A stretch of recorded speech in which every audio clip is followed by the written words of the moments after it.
Claire Dawson, 28 years old and the lead software engineer at our family company, Dawson Dynamics. One humid Friday night in October, I sat at the dining table in our Austin home expecting nothing more than another routine family dinner. I thought it would be the usual conversation about business updates and weekend plans. Instead, that night turned into the moment that shattered everything I thought I knew about my family. My dad suddenly slammed his fist down on the wooden table, the sound echoing through the room. His voice thundered across the dining room. "Claire, you either step down from your position at the company or you're no longer part of this family." My mother didn't hesitate to back him up. She nodded with an icy expression and said, "Your sister will be taking over as CEO. She's the one who will lead the company into the future." Across the table, my sister Monica leaned back in her chair with a small, satisfied smile, casually sipping her wine like she had already won the battle before it even started. That moment made it painfully clear this wasn't a normal dinner. It was a setup from the beginning. My chest tightened as the reality hit me. The application I had spent years building, Dawson Sync, had just generated $100 million in revenue for the company. I had created it line by line, debugging endless strings of code while everyone else slept peacefully at night. I sacrificed weekends, birthdays, and holidays just to make the system work perfectly. Yet here they were celebrating Monica as the future leader, even though she barely understood the difference between a server rack and a spreadsheet. The ultimatum crashed into me like a freight train: either surrender my role or lose my family completely. My stomach twisted with anger and disbelief, but I forced myself to stay calm. I met their eyes, gave a controlled smile, and slowly pushed my chair back from the table. "Fine," I said quietly, keeping my voice steady even though it hurt more than I expected. Without another word, I turned around and walked out of the room, leaving behind both my family and the company I had poured years of my life into. They thought they had destroyed me with that decision. What they didn't realize was that I had designed Dawson Sync with a security protocol that only I could unlock. 6 months later, the phone calls started coming in, one after another, desperate and relentless as their business operations began falling apart. My only response was a short message: "Remember that dinner? I don't forget." Before I go deeper into everything that happened afterward, I want to know something. What time is it where you're watching from, and which city are you in? I'm curious to see how far my story has reached. Now, let me take you back 14 months earlier, long before that dinner, when everything still felt full of possibility. I was spending most of my days and nights inside our Austin office, pouring every ounce of my energy into building something revolutionary. Dawson Sync was more than just another product. It was an AI-driven application designed to optimize supply chains for retail companies, predicting inventory needs and helping businesses move products with incredible efficiency. I worked on it obsessively, sometimes coding for 18 hours straight with nothing but coffee and determination keeping me going. My boyfriend Ryan, an incredibly talented software engineer, was by my side during nearly every step of the process. Our small office near Lady Bird Lake became our second home. We spent countless nights sitting side by side at our desks, scanning through endless lines of code, celebrating every bug we managed to eliminate. Whenever we solved a difficult problem, we would slap hands in celebration, our laughter bouncing off the empty walls long after everyone else had gone home. Dawson Dynamics wasn't just any technology company. It carried my family's name and history. My father, Thomas Dawson, had founded it back in 1985, when Austin was still a quiet college town rather than the booming tech hub it is today. He often told stories about those early days, about the risks he took and the sleepless nights he spent building the company from the ground up. My mother, Susan Dawson, handled the financial side of the business. She was meticulous about our accounts and deeply concerned about how the Dawson name appeared in public. She believed reputation was just as valuable as profit, and always pushed us to present a perfect image at conferences and networking events.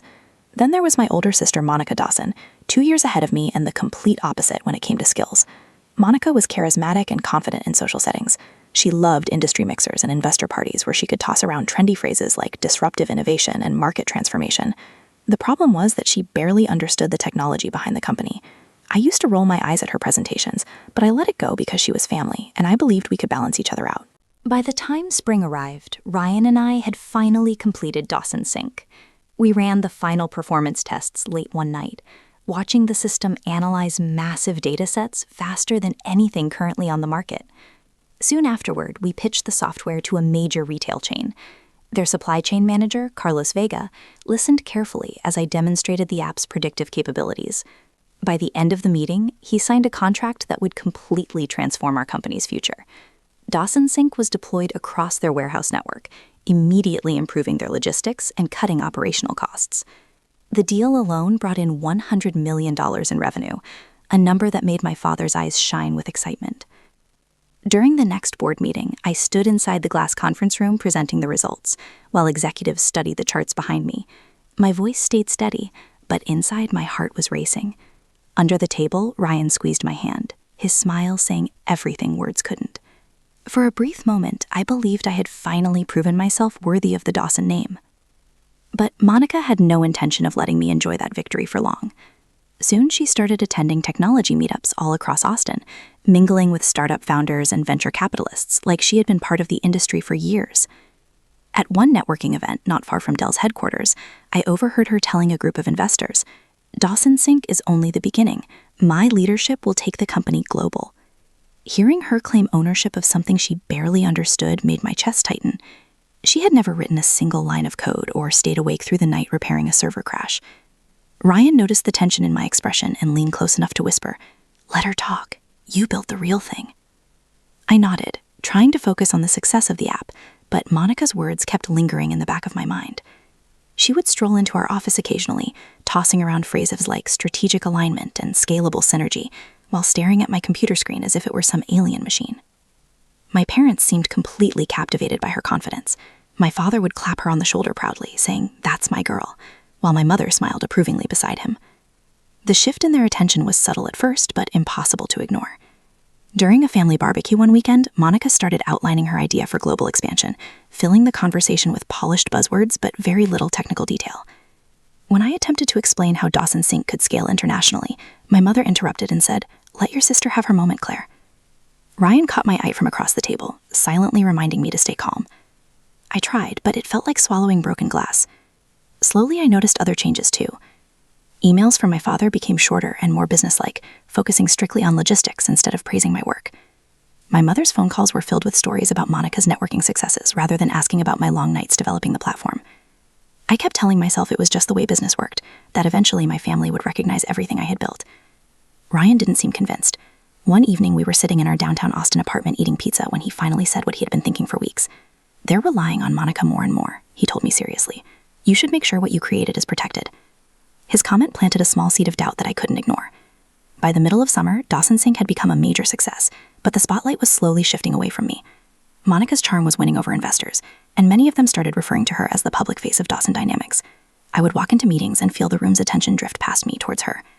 After one product demonstration, Carlos Vega quietly pulled me aside and said, "Your software is revolutionary, Claire. Don't let anyone take credit for it." His words lingered in my mind long after the meeting ended. Ryan kept encouraging me, reminding me that the technology itself proved my value. "You're the mind behind all of this," he would say. "Sooner or later, everyone will realize it." I wanted to believe him. I held on to the hope that my hard work would speak louder than Monica's speeches. But deep down, something felt unstable, like a crack forming beneath the foundation of both our company and our family. Monica's ambition was growing stronger every day, and I started questioning where I truly belonged in the future they were imagining. By late summer, my phone turned into a battlefield. While Dawson Sync continued gaining attention across Austin's tech industry, Monica intensified her campaign to position herself as the company's leader. At one crowded technology meetup near Dell's campus, she reportedly told a group of entrepreneurs, "Claire's great at coding, but leadership requires a bigger vision." A colleague texted me afterward with the blunt message, "Your sister is tearing you down in public." I stood in the Dawson Dynamics office reading the text, while the steady hum of our server racks filled the room around me. Anger burned inside my chest. Monica wasn't just networking anymore. She was actively rewriting the narrative, reducing my role to nothing more than a technical assistant. Soon, the pressure from my parents followed.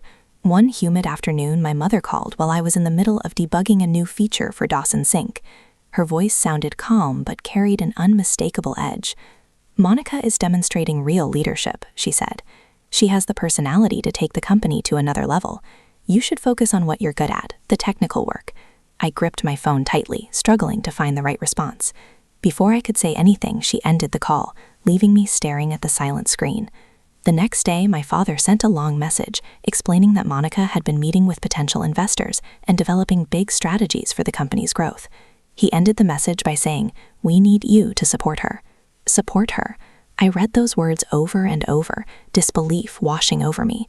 I had created the product that generated $100 million for Dawson Dynamics, and now they expected me to quietly step aside while Monica took the spotlight. That realization settled in like a slow burning fire. For the first time in my life, I felt like a stranger inside my own family's business. That night, I paced back and forth across our apartment, while Austin's city lights shimmered outside the windows. Ryan listened patiently as I vented every frustration building inside me.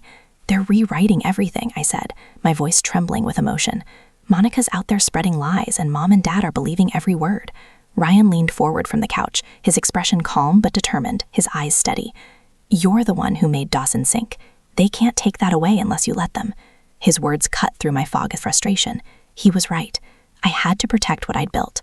We started talking strategy, not just for the app, but for my place in the company.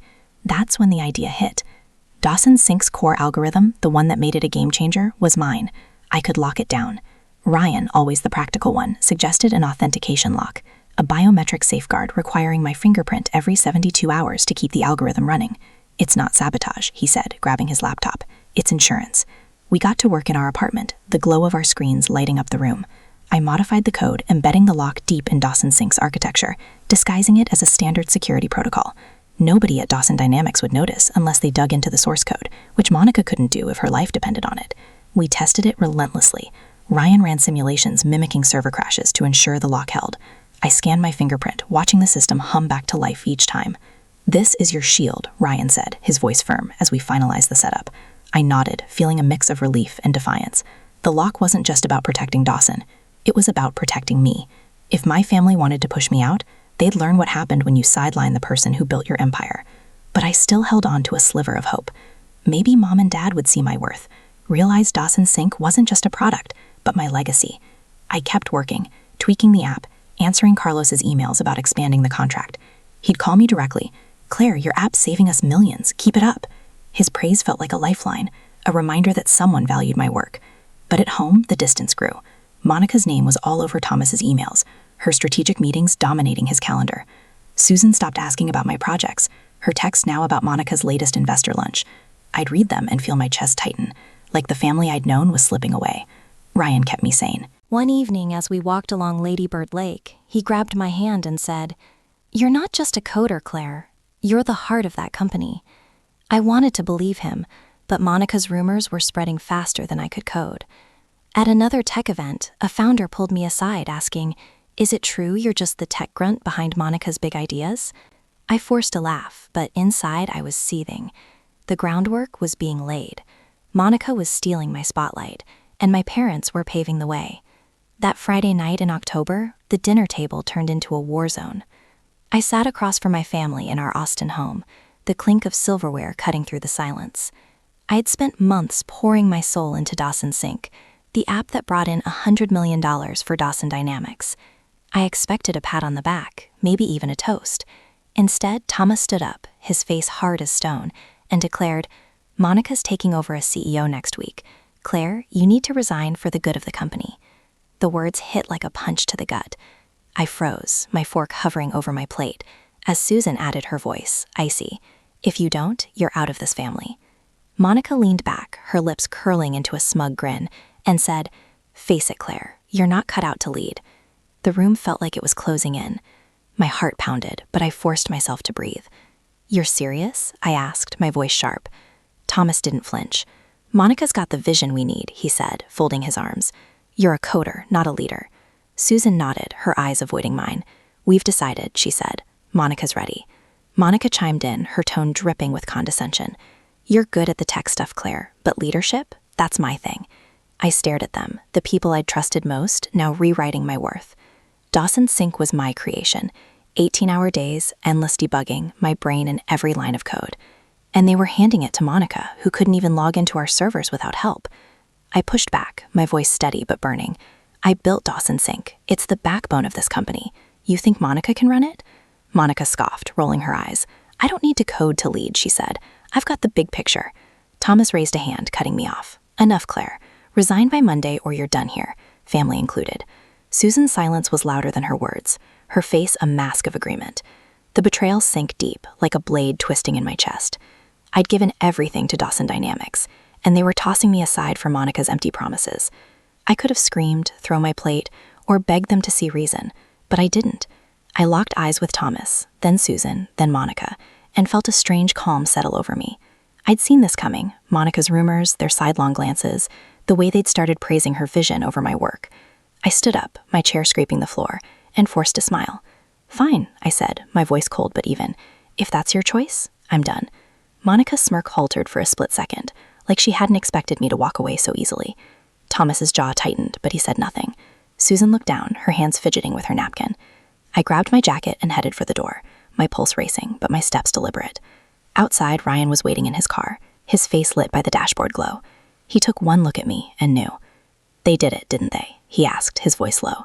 I nodded, sliding into the passenger seat. "They want Monica as CEO. Told me to quit or lose them." Ryan's hand found mine, his grip tight. "They'll see your value, Claire," he said. "They'll regret this." I leaned back, staring at the Austin skyline blurring past. "They will," I said, my mind flashing to the authentication lock we'd buried in Dawson's code. That lock, my fingerprint, my control, was my ace in the hole. They thought they could erase me, but I'd built a safeguard they couldn't touch. As we drove through the city, the sting of their words lingered. I replayed Monica's smug grin, Thomas's cold ultimatum, Susan's silent betrayal. I'd grown up in that house, idolizing my dad's hustle, trusting my mom's fairness, even admiring Monica's confidence. Now it felt like a lie, but I wasn't broken. The lock Ryan and I had coded was more than protection. It was power. I pictured Monica trying to run Dawson's Sink without me, fumbling in a boardroom she didn't understand. The thought sparked a flicker of defiance in my chest. They'd handed me an ultimatum, but I wasn't the one who'd lose. Ryan pulled into our apartment lot, turning to me. "You okay?" he asked, his eyes searching mine. I nodded, my smile real this time. "I'm not done yet," I said. "They'll see what happens when you bet against me." He grinned, squeezing my hand again. "That's my girl." I stepped out, the night air cool against my skin, and felt something shift inside me. The family I'd known was gone, but I had Ryan, my work, and a plan. They'd pushed me out, but I wasn't leaving empty-handed. 1 week after I walked out, my phone was blowing up like Austin's rush hour. I was in my apartment sipping coffee with Ryan when the first call came. It was Carlos, his voice tight with panic. "Claire, Dawson's Sink inventory's a mess. Efficiency's down 40%. What's going on?" I leaned back, my pulse quickening. The authentication lock we'd buried in the code had kicked in, right on schedule. Without my fingerprint, the app's core algorithm was choking, and Monica, the new CEO, was out of her depth. Carlos's tone sharpened. "Fix this or we're pulling the contract. That's $100 million on the line." I promised to look into it, but inside I felt a spark of satisfaction. They'd learn what happens when you push out the one who built the machine. By noon, my inbox was flooded. Dawson Dynamics was in chaos. Emails from engineers, reported server stalling, clients complaining about delayed shipments. Monica had taken charge, but she was floundering. I got a text from a junior coder. "Monica's yelling at us to fix the code, but she doesn't even know where to start." I pictured her in the boardroom throwing around buzzwords like optimize while the team scrambled. She'd never touched Dawson's Sink source code, couldn't tell a function from a firewall. The office, once my second home, was now a circus, and Monica was the ringmaster without a clue. Then Thomas made his move. A sleek black car pulled up outside my apartment that afternoon, and out stepped Daniel Harper, the family's lawyer. He sat across from me, his briefcase snapping open like a warning shot. "Claire," he said, his voice smooth but firm, "Thomas needs you back to save the company's legacy. Name your terms." I raised an eyebrow, leaning forward. "Legacy? They chose Monica over me." Daniel didn't blink. "They're desperate. The board's panicking. Clients are jumping ship. Come back, or Dawson Dynamics is finished." I stared at him, the weight of their betrayal still fresh. They'd forced me out, and now they wanted my help to clean up their mess. That evening, Susan called, her voice trembling over the line. "Claire, don't destroy the company," she pleaded. "This is our family's work, your father's dream. Please come back." I gripped the phone, my knuckles white. "You told me to quit or lose you," I said, my tone cold. "You made your choice," she stammered, her words breaking. "We didn't mean it like that. Monica's struggling. We need you." I hung up, my chest tight with anger and a strange sense of power. They'd built their empire on my work, and now it was crumbling without me. Ryan was my anchor. We sat on our couch, the Austin skyline glowing outside. "They're begging now," I said, scrolling through Thomas's emails, each one more desperate than the last. Ryan grinned, his eyes sharp. "You've got them, Claire. They can't run Dawson's Sink without you. Make them pay for it." His words lit a fire in me. I wasn't going back to Gravel. I'd make them see my worth on my terms. We brainstormed, and I decided to consult, but not for free.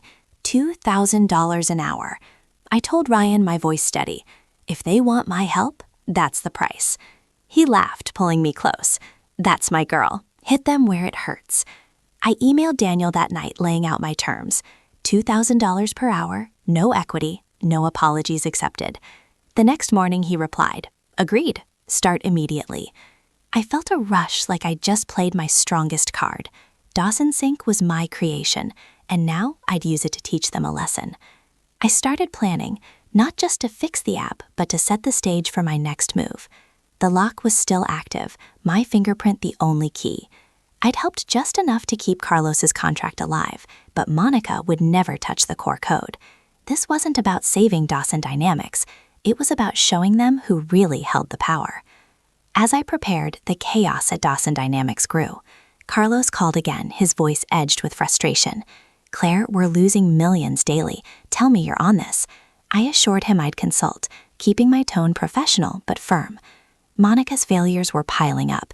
Clients were tweeting about delays, and a tech blog posted, Dawson Dynamics' new CEO fumbles flagship app. I read it and felt a grim smile spread across my face. They'd crowned Monica, but she was sinking fast. Thomas and Susan's pleas echoed in my head, but I pushed them aside. They'd chosen their side at that dinner table. Now I was choosing mine. A week later, I walked into Dawson Dynamics like I owned the place. The glass doors swung open, and Brenda Hall, the receptionist, looked up from her desk, her eyes wide. Claire Dawson, you're back, she said, her voice a mix of shock and relief. I gave her a nod, my laptop bag slung over my shoulder, and headed to a corner office they'd set up for my consulting gig.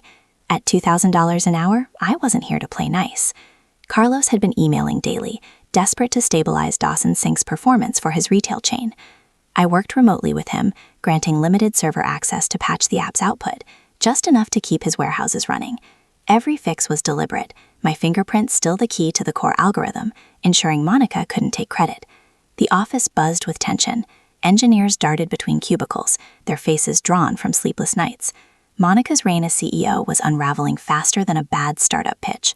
During a team meeting in the main conference room, she lost it. I was presenting a temporary workaround to the staff, my slides detailing data flow adjustments, when Monica stormed in, her face flushed. Claire's sabotaging us, she shouted, pointing at me like I was a criminal. The room went silent, engineers exchanging uneasy glances. Clients on the video call, including Carlos, raised eyebrows, their confidence in Dawson Dynamics visibly shaken. Monica, calm down, I said, my voice steady. I'm here fixing your mess. She slammed her hand on the table. You broke the app on purpose. Her accusation hung in the air, making the company look desperate and divided. I kept my cool, but inside I was seething. Monica's outburst was a gift. She just exposed her incompetence to everyone. Carlos's voice crackled through the call. If you can't sort this out, we're suing for breach of contract. This is costing us millions. The threat landed like a bombshell, and Monica's bravado crumbled. She stammered, trying to pivot to buzzwords about strategic realignment, but nobody bought it. I stepped in, calmly explaining the patch I'd implemented, reassuring Carlos we'd stabilized the system. The meeting ended with Monica glaring at me, her authority in tatters. Back in my apartment, Ryan was my rock. We worked late. His laptop synced with mine as we fine-tuned Dawson Sync's temporary fixes. You're playing chess while she's playing checkers, he said, his fingers flying over the keyboard. I smirked, watching the app's performance metrics tick upward. Every move I made strengthened my position, keeping the authentication lock hidden but active. Then, an unexpected message popped up on my phone. Janet Myers, CTO of a rival tech firm in Austin, texted Claire, "Your work's the talk of the town. Join us. We value talent." I stared at the screen, my mind racing. Leaving Dawson Dynamics for good was tempting, but I wasn't done here yet. I replied, "Let's talk soon." Keeping my options open, Thomas cornered me after hours in the office, his face lined with exhaustion. "Claire, please," he said, his voice low, "fix this for good. The company's bleeding." I crossed my arms, staring him down. "You made Monica CEO, Dad. You told me to resign. Why should I save you now?" He flinched, his eyes pleading. "We were wrong. I'm begging you." His words stung, but they didn't soften me. I'd heard enough promises from him at that dinner table. "I'm consulting," I said, my tone cold. "That's all you get for $2,000 an hour." He walked away, shoulders slumped, and I felt a pang of guilt, but only for a moment. They'd chosen Monica over me, and now they were paying the price. Carlos called the next day, his patience razor thin. "Claire, we're prepping legal action," he said. "Your app's still lagging, and Monica's a liability. Fix it, or we're done." I assured him I was working on it, but my mind was elsewhere. The authentication lock was my leverage, and I was ready to pull the trigger. Every patch I sent Carlos kept his contract alive, but I was laying the groundwork for something bigger. Monica's public meltdown had cracked Dawson Dynamics' reputation, and I was about to widen that fracture. I spent nights sketching out my next steps, my plan to reveal the lock's existence taking shape. This wasn't just about saving the company. It was about showing them who'd built it and who could break it. Ryan noticed my focus, his eyes narrowing as we worked. "You're not just fixing this, are you?" he asked, leaning back in his chair. I met his gaze, a slow smile spreading. "I'm setting the stage," I said. "They'll know exactly what I'm capable of." He nodded, his grin matching mine. The office might have been Monica's battlefield, but it was my chessboard. Janet's offer lingered in my thoughts, a lifeline if I chose to walk away. But for now, I was in control, and Dawson Dynamics was about to learn what happened when you underestimated Claire Dawson. 3 months later, Monica's wedding became my stage. The venue, a sprawling Austin estate, was draped in white roses and string lights, but I wasn't there to celebrate. I'd been invited as a formality, a nod to family ties that felt more like a trap. I stood at the edge of the reception, my black dress sharp against the pastel crowd, watching Monica glide through guests in her gown. Dawson Dynamics board members were there, sipping champagne, unaware of the bomb I was about to drop. Carlos had emailed me that morning, his tone clipped. "We're cutting half the contract. Dawson Sync's still unstable." The news didn't surprise me. The authentication lock I'd embedded ensured it. Today, I'd make sure everyone knew why. The speeches began, and I seized my moment. I stepped to the microphone, my heart steady, and addressed the room. "Dawson Sync's core algorithm," I said, my voice clear, "requires my fingerprint every 72 hours to function.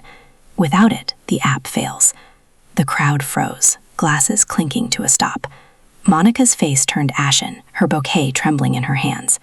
"That's why your systems are crashing," I continued, locking eyes with the board members. "I built it, and I control it." Gasps rippled through the guests. Monica shoved through the crowd, her voice shrill. "You're betraying our family," she screamed. "You sabotaged us." I didn't flinch.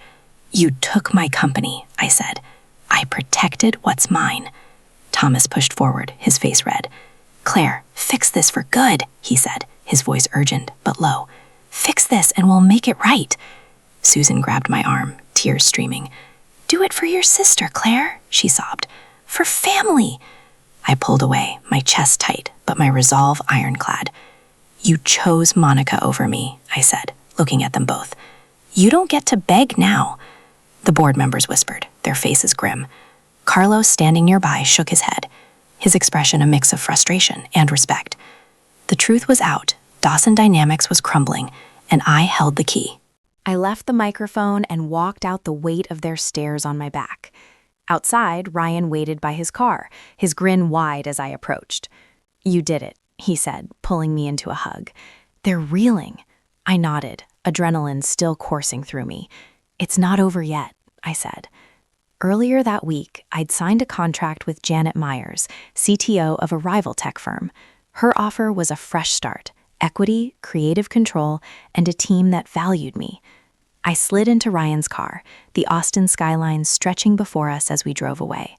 "What's next?" he asked, his hand on mine. "We build something new," I said, my voice firm. "Something they can't touch." The fallout hit fast. Carlos's company slashed $50 million from Dawson Dynamics' contract, signing operational instability. A tech blog broke the story the next day.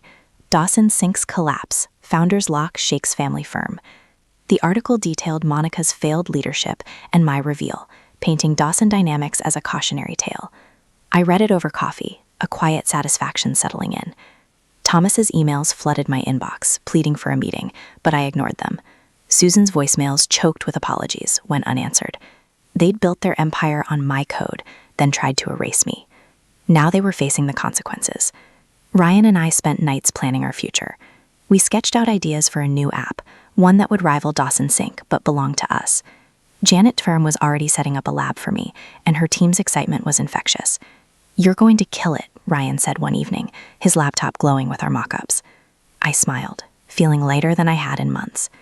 Dawson Dynamics had been my home, but it was also my cage. Leaving it behind wasn't just freedom, it was victory. The wedding reveal wasn't about revenge, it was about truth. Monica's accusations, Thomas's offers, Susan's tears. They couldn't change what they had done. I'd given them everything, and they'd thrown it away for a vision that didn't exist. As Ryan and I drove through Austin streets, the city lights blurred into streaks of possibility. I wasn't the coder they'd dismissed anymore.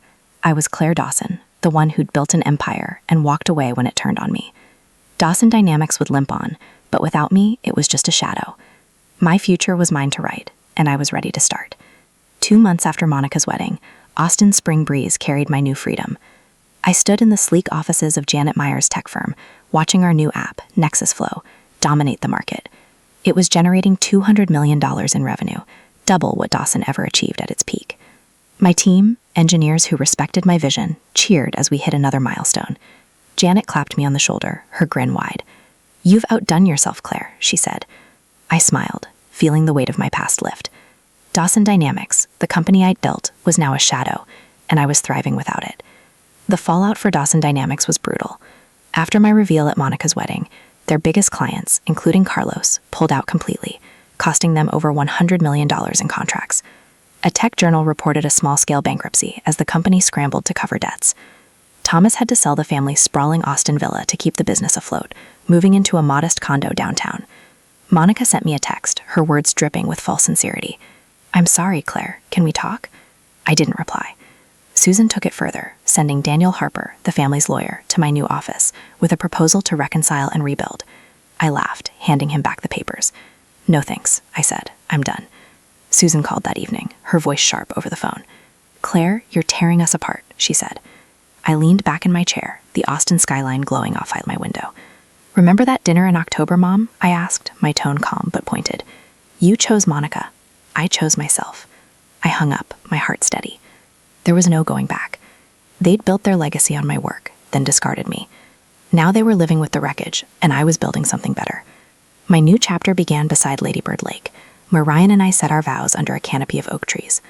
The outdoor wedding was simple but vibrant, with wildflowers lining the aisle and tech friends from Janet's firm raising glasses to us. Ryan looked at me, his eyes warm, and whispered, "We made it, Claire." I squeezed his hand, my ring catching the sunlight. The crowd cheered as we kissed, the lake sparkling behind us.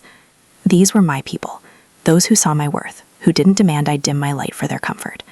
As we danced under the stars, I felt whole, untethered from the family that had tried to break me. The lessons came into focus that night.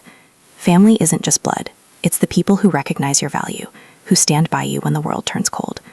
Independence was my victory, not just over Dawson Dynamics, but over the idea that I needed their approval to succeed. I'd built Dawson Sink from nothing, and when they took it, I built Nexus Flow, something greater. Monica's fake apology, Thomas's desperation, Susan's pleas. They were noise, not truth. My real family was here, laughing with me, believing in me. Dawson Dynamics limped on, a cautionary tale in Austin's tech scene. A blog post summed it up, Family Betrayal, Sink Software Giant. I read it and felt no guilt, only clarity. They'd underestimated me, and now they were paying the price. Ryan and I were already planning our next project, a platform to empower small businesses, free from corporate games. Janet's firm gave us the resources, but the vision was ours. As I stood on the lake's edge, the spring breeze cool against my skin, I knew I'd won. Not by destroying them, but by outgrowing them. Independence wasn't just my shield, it was my strength.